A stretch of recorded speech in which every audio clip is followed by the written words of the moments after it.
Mahatma Gandhi luchó por la independencia de la India de Gran Bretaña en los primeros años del siglo XX. Hindú devoto, valoraba y buscaba la igualdad para todas las razas y clases de personas. Se vistió con un simple taparrabos y vivió una vida de pobreza voluntaria, sirviendo e identificándose con los pobres de la sociedad. Se ofreció voluntario para cuidar a aquellos a quienes otros evitaban, como las personas con lepra y peste bubónica. Comprometido con la resistencia pasiva, mostró constantemente humildad en sus interacciones con los demás. Irónicamente, Gandhi se sintió atraído por la vida de Jesús, pero rechazó el cristianismo porque los cristianos no vivían como el Cristo de la Biblia. Los cristianos han sido llamados a ser siervos. Y aunque Gandhi no era cristiano, modeló el liderazgo de servicio al servir a los demás, anteponiendo sus necesidades a las suyas. Los creyentes reconocen a Cristo como el jefe de la iglesia. Sin embargo, un grado de organización humana es esencial para la misión y la unidad de la iglesia. Los líderes fomentan la unidad mediante el servicio humilde, la defensa de la verdad, la participación en la disciplina redentora y la organización de la iglesia para la misión. Hoy veremos la organización de la iglesia y la unidad. Así que toma tu Biblia y regresaré en unos momentos.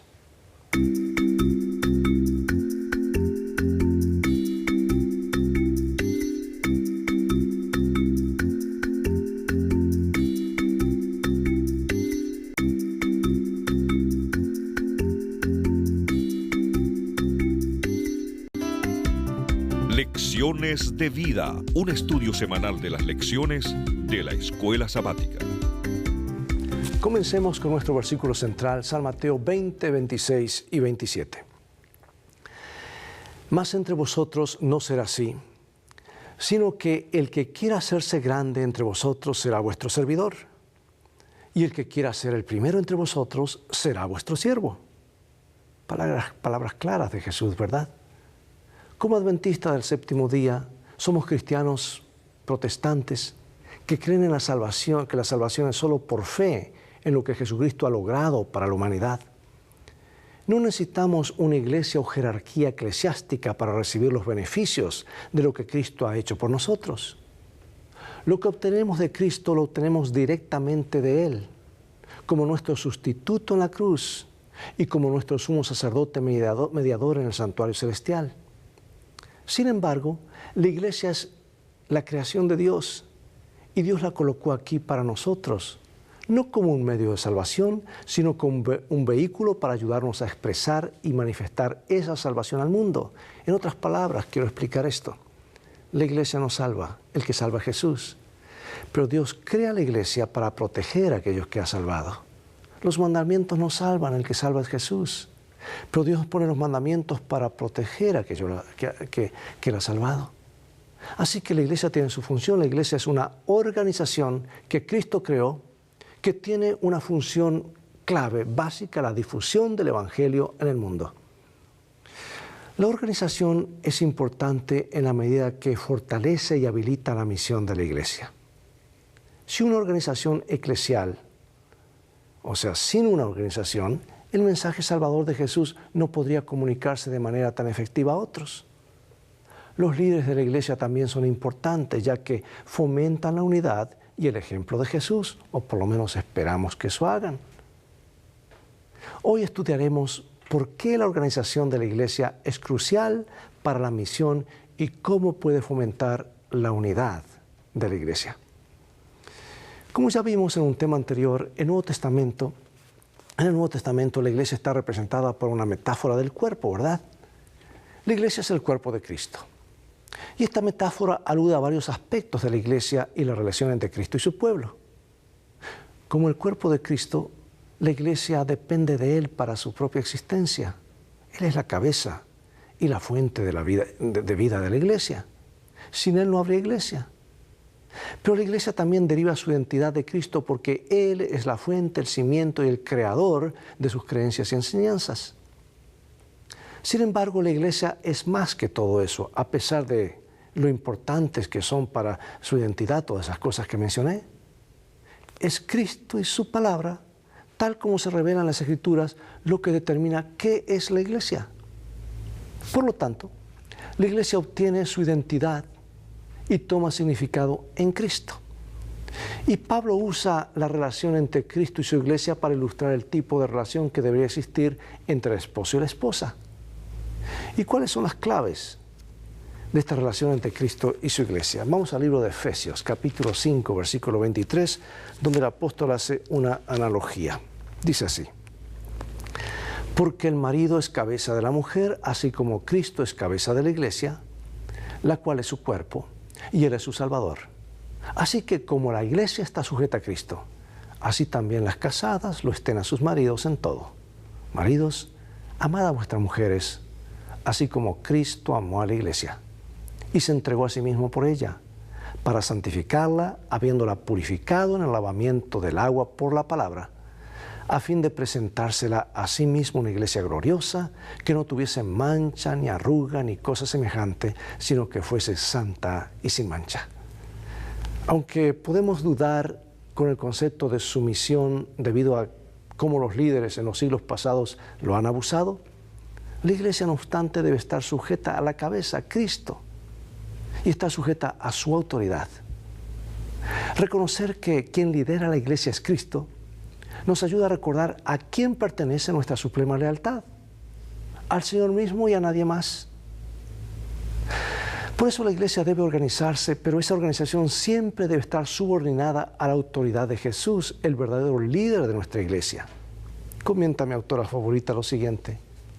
Ella dice: la iglesia está edificada sobre Cristo como su fundamento, ha de obedecer a Cristo como su cabeza, no debe depender del hombre ni ser regida por el hombre. Muchos sostienen que una posición de confianza en la iglesia les da autoridad para dictar lo que otros hombres deben creer y hacer. Dios no sanciona esta pretensión. El Salvador declara: todos vosotros sois hermanos. Todos están expuestos a la tentación y pueden errar. No podemos depender de ningún ser finito para ser guiados. La roca de la fe es la presencia viva de Cristo en la iglesia. De ella puede depender el más débil, y los que se creen los más fuertes resultarán los más débiles, a menos que hagan de Cristo su eficiencia. Hermosa cita, ¿verdad? Ahora, ¿cómo podemos aprender a depender de Cristo y no de otro ser finito, como es tan fácil depender? Durante el ministerio con sus discípulos, Jesús experimentó repetidamente momentos en los que probablemente se sintió exasperado por la envidia del poder que parecían ellos tener. Los apóstoles parecían estar ansiosos por convertirse en poderosos líderes del reino de Jesús. Incluso cuando los discípulos compartían la última cena juntos, estos sentimientos de dominación, de supremacía, se sintieron palpablemente entre ellos. Durante una de esas ocasiones, Jesús expresó claramente sus pensamientos con respecto al liderazgo espiritual entre su pueblo. ¿Qué principios de liderazgo aprendemos de la exhortación de Jesús en Mateo 20? ¿Y cómo podemos manifestar ese principio en nuestras vidas? Y especialmente en nuestras iglesias. Leamos Mateo 20, 25 al 28, y nos dice así. Entonces Jesús, llamándoles, dijo: sabéis que los gobernantes de las naciones se enseñorean de ellas, y los que son grandes ejercen sobre ellas potestad. Mas entre vosotros no será así, sino el que quiera hacerse grande entre vosotros será vuestro servidor. Y el que quiera ser el primero entre vosotros será vuestro siervo. Como el Hijo del Hombre no vino para servir, sino para ser servido, y para dar su vida en rescate de muchos. Y aquí tenemos otro párrafo clave. Dice: Cristo estaba estableciendo un reino sobre principios diferentes. Él llamaba a los hombres no a asumir autoridad, sino a servir, a sobrellevar a los fuertes las flaquezas de los débiles. El poder, la posición, el talento y la educación colocaban a su poseedor bajo una obligación mayor de servir a sus semejantes. Veamos qué ejemplo de liderazgo dio Jesús a sus discípulos y qué intenta Jesús enseñarnos en ese pasaje. Además, ¿cómo podemos manifestar el principio aquí en todas nuestras acciones con otros, dentro y fuera de la iglesia? Son varios versículos, así que sígueme. Voy a leer de San Juan capítulo 13, versículos 1 al 20. San Juan 13, del 1 al 20, y dice así. Antes de la fiesta de la Pascua, como el diablo ya había puesto en el corazón de Judas Iscariote, hijo de Simón, que le entregase, sabiendo Jesús que el Padre le había dado todas las cosas en las manos y que había salido de Dios y a Dios iba, se levantó de la cena y se quitó el manto y tomando una toalla se la ciñó.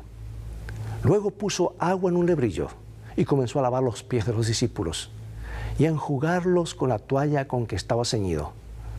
Entonces vino a Simón Pedro y Pedro le dijo: Señor, ¿tú me lavas los pies? Respondió Jesús y le dijo: lo que yo hago, tú no lo comprendes ahora, mas lo entenderás después. Pedro le dijo: no me lavarás los pies jamás. Jesús le respondió: si no te lavare, no tendrás parte conmigo. Le dijo Simón Pedro: Señor, no solo mis pies, sino también las manos y la cabeza. Jesús le dijo: el que está lavado no necesita sino lavarse los pies, pues está todo limpio, y vosotros estáis limpios, aunque no todos, porque sabía quién lo iba a entregar. Por eso dijo: no estáis limpios todos. Así que después que les hubo lavado los pies, tomó su manto y volvió a la mesa y les dijo: ¿sabéis lo que os he hecho? Vosotros me llamáis Maestro y Señor, y decís bien, porque lo soy. Pues si yo, el Señor y el Maestro, he lavado vuestros pies, vosotros también debéis lavaros los pies los unos a los otros.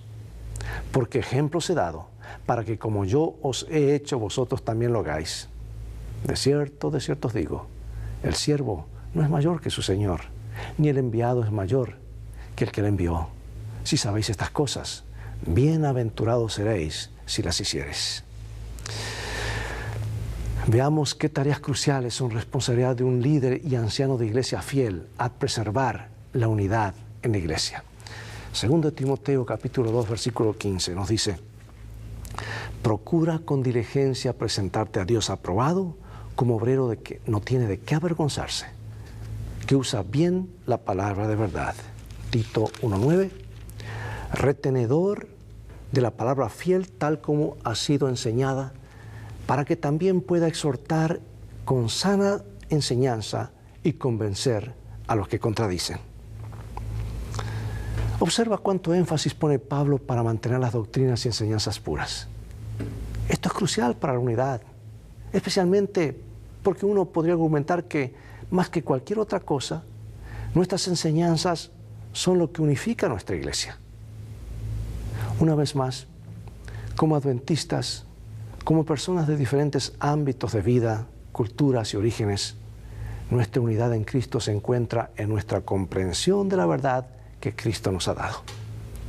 Si nos confunden estas enseñanzas, entonces solo vendrán el caos y la división, especialmente a medida que nos acercamos al tiempo final. Como parte de su ministerio de enseñanza, Timoteo debe convencer, reprender y exhortar. Eso es lo que se le pide, lo que el apóstol le pidió. Y sabe que estos verbos son una reminiscencia de la guía dada por las Escrituras.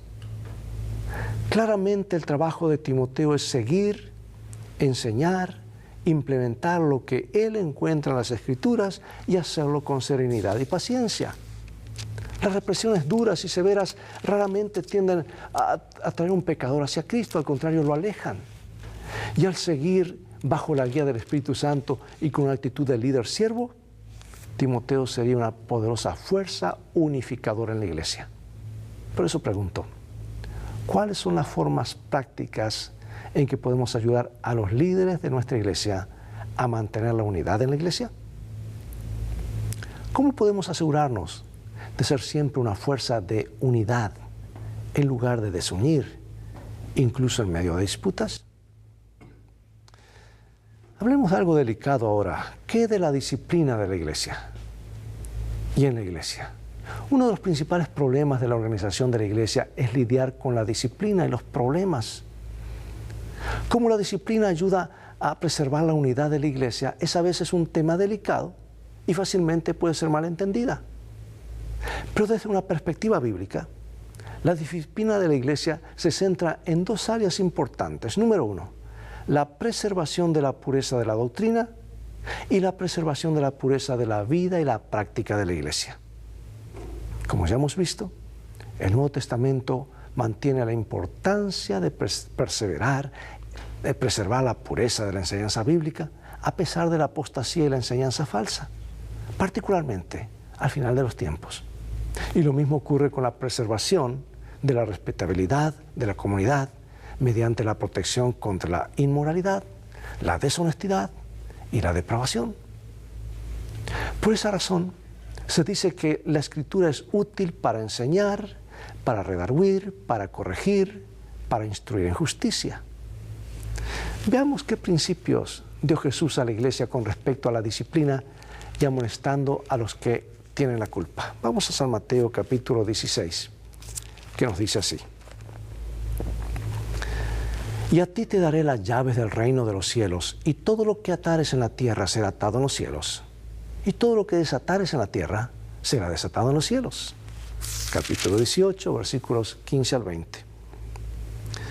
Por tanto, si tu hermano peca contra ti, ve y repréndele estando tú y él solos.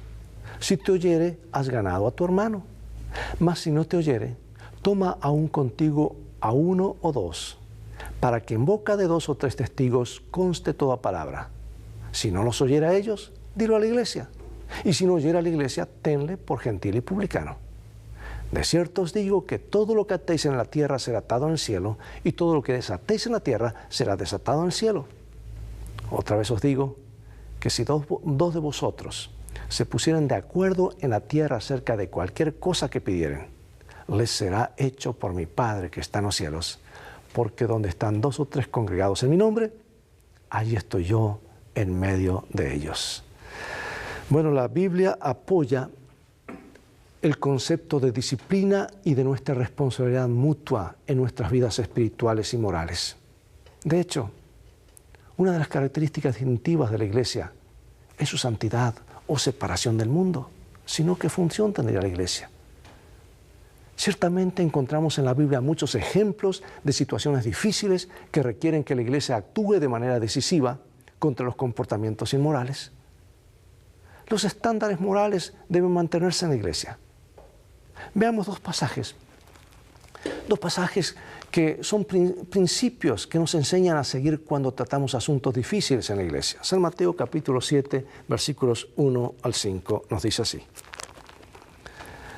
No juzguéis para que no seáis juzgados, porque con el juicio con que juzgáis seréis juzgados, y con la medida con que medís os será medido.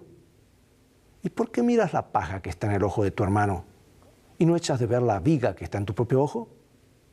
¿O cómo dirás a tu hermano, déjame sacar la paja de tu ojo y aquí la viga en el ojo tuyo? Hipócrita, saca primero la viga de tu propio ojo y entonces verás bien para sacar la paja del ojo de tu hermano. El otro principio está en Gálatas. Gálatas capítulo 6, versículos 1 y 2. Hermanos, si alguno fuere sorprendido en alguna falta, vosotros que sois espirituales, restauradle con espíritu de mansedumbre, considerándote a ti mismo, no sea que tú también seas tentado.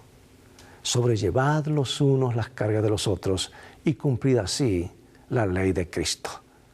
No podemos negar la enseñanza bíblica sobre la necesidad de la disciplina de la iglesia. No podemos ser fieles a la palabra sin eso. Pero observa la calidad redentora en muchas de estas advertencias. Tanto como sea posible, la disciplina debe ser tan redentora como sea posible, no punitiva, sino redentora. Necesitamos recordar también que todos somos pecadores y que todos necesitamos la gracia.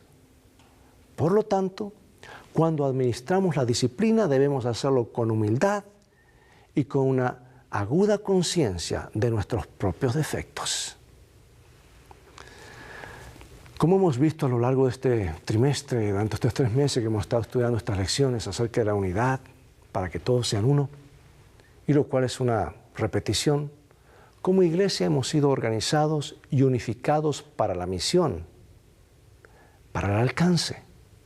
No somos un club social para que las personas de ideas afines se reúnan y se apoyen mutuamente en lo que creen. Para eso hay otras cosas, hay otros clubes. Aunque esto puede ser importante, por supuesto, pero no es lo principal. Nos hemos reunido para compartir con el mundo la verdad que nosotros mismos hemos llegado a amar.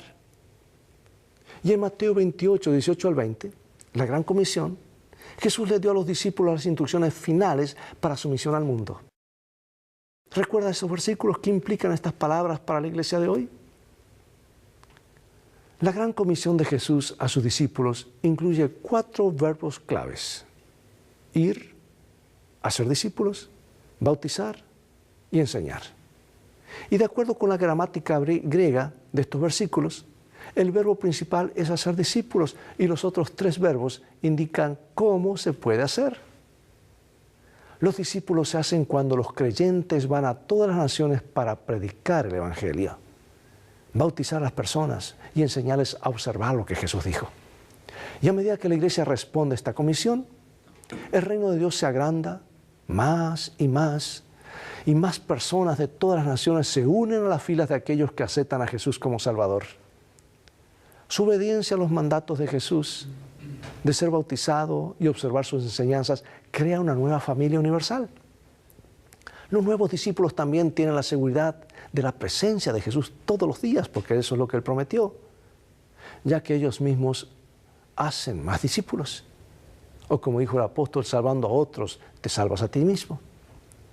La presencia de Jesús es una promesa, es la promesa de la presencia de Dios con nosotros. ¿Sabes que el Evangelio de Mateo comienza con el anuncio de que el nacimiento de Jesús se trata de Dios con nosotros? Y termina con la promesa de la presencia continua de Jesús con nosotros hasta su segunda venida. Quiero finalizar con esta cita. Es maravillosa. Dice así: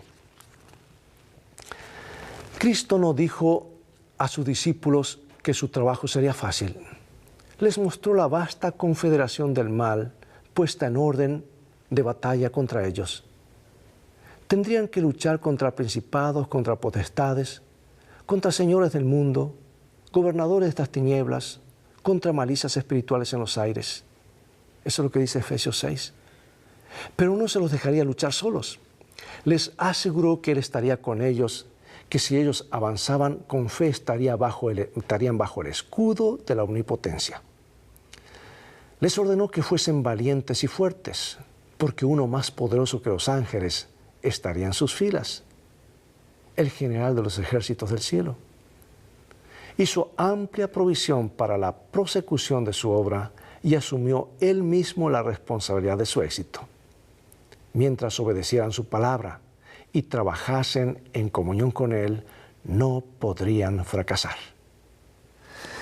Así que, amados, la buena organización de la iglesia es esencial para la misión de la iglesia y para la unidad de los creyentes. Cristo es la cabeza de la iglesia. Y los líderes de la iglesia deben seguir su ejemplo mientras guían al pueblo de Dios. Un líder cristiano debería ser un humilde servidor. La unidad se preserva mediante la enseñanza fiel de la palabra de Dios y viviendo en fidelidad a esa palabra. Tal vez tú puedas decir: pero a mí me cuesta, yo simplemente soy un miembro que va para calentar las bancas o sentarme en la iglesia y allí nada más. Yo no tengo talentos. Sí, Dios te ha dado talentos. Habla con tu pastor. Dile: ¿qué puedo hacer? A mí me gusta hacer esto, lo otro. ¿Qué puedo hacer para la obra de Dios? Y tú verás que a medida que pones ese talento, es bíblico esto, a medida que pones talento a trabajar para Dios, Dios te comienza a multiplicar, duplicar y triplicar y multiplicar talentos. Y luego vas a decir: ¿por qué no comencé a hacer esto antes? Es lo que Dios espera de ti, porque Dios nos llama a ser discípulos, a seguir su método, porque su método nunca falla. Hacerse amigo de la gente, mostrar simpatías por ellos, atender sus necesidades y luego invitarlos a que acepten y escuchen el resto de la historia de que este mundo, esta vida no es todo, hay una vida eterna por delante. Tampoco la iglesia es una entidad social que solamente está para atender las necesidades de las personas como un fin en sí mismo. No, nosotros atendemos las necesidades para mostrarles que sí nos interesamos por ellos, pero nos interesamos por algo más allá que el bienestar de aquí y ahora, sino por el bienestar eterno. Cuando tú comienzas a hacer el método de Cristo, Comienzas con clases de inglés, comienzas a limpiar nieve a tus vecinos en lugar de nieve, comienzas tal vez a regalar un pan a tus vecinos. Abres un buzón de oración junto al buzón de la iglesia y pasas invitaciones al vecindario diciendo, la iglesia adventista cree en sus necesidades, se interesa por sus necesidades y estaremos orando por ti. Deja aquí antes de ir al trabajo tu petición y allí hay unos papelitos. Te vas a asombrar la cantidad de gente que va a dejar esos papelitos en los buzones para que se ore por ellos. Yo siempre hago esta pregunta en los seminarios que doy. Si tu iglesia a la que asistes cerrara sus puertas hoy, por algún motivo, ¿lo notarían los miembros de tu comunidad? En otras palabras, ¿está haciendo una influencia para los demás? ¿O simplemente es un lugar donde se reúnen a escondidas y para colmo en algún lugar están tan escondidos que es difícil? Estaba en cierta parte del mundo, no voy a decir porque el mundo es chico, y llamé al pastor y dije, estamos en tal dirección. Pasé una hora buscando y no llegué con la iglesia. Y finalmente seguí buscando y pedía direcciones. Finalmente no lo encontraba y le pregunto, pastor, no le voy a preguntar dónde se reúnen, dónde se esconden ustedes. Finalmente di con el lugar, porque alguien fue a buscarme. Ya estaba en un sótano, un doble sótano, encerrados, sin salir a conectarse con la comunidad. Vosotros sois la sal de la tierra, vosotros sois la luz del mundo. Cuanto más y más seguimos el método de Jesús, más y más posibilidades hay de que las personas pregunten, yo quiero saber el resto de la historia. Esa es la iglesia como yo la comprendo, sirviendo a la comunidad, siguiendo el método de Jesús, haciendo discípulos, haciendo de cada miembro una persona importante en la comunidad de creyentes que está para servir. Y nosotros como líderes, dando entrenamiento para que cada uno use sus talentos de acuerdo a lo que Dios le ha dado y que multiplique esos talentos. Y si somos fieles a usar los talentos, usar nuestro tiempo, nuestros tesoros, nuestro dinero, todo lo que somos, pronto Jesús dirá, ven buen siervo fiel, nos dará la eternidad, un cuerpo que dure para siempre, un tiempo que nunca se acabará y talento sin fin. Dios nos ayuda a ser fieles mayordomos de su gracia y de su mensaje. Es mi deseo. Acompáñame en oración. Gracias, oh Dios, por darnos este privilegio. Qué responsabilidad. Ayúdanos a serte fieles, a promover la unidad, a aplicar la disciplina con redención, con amor. Ayúdanos a cumplir el deseo que tú tienes para tu iglesia en el nombre de Jesús. Amén. Es todo el tiempo que tenemos por hoy. Ha llegado el momento de despedirnos. Será hasta un próximo programa de Lecciones de Vida. Mientras tanto, invita a otros a escuchar el programa. Dios te bendiga y te guarde y recuerda, tú vales mucho para Jesús. Él te ama más de lo que puedes imaginar.